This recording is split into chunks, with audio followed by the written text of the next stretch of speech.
Brahma मुरारीसुरर्चितलिङ्गं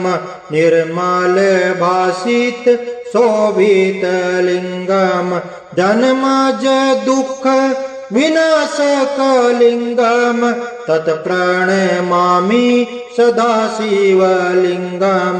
Devmuni प्रवरर्चितलिङ्गं कामदहन करुणाकरलिङ्गं रावणदर्प विनाशनलिङ्गं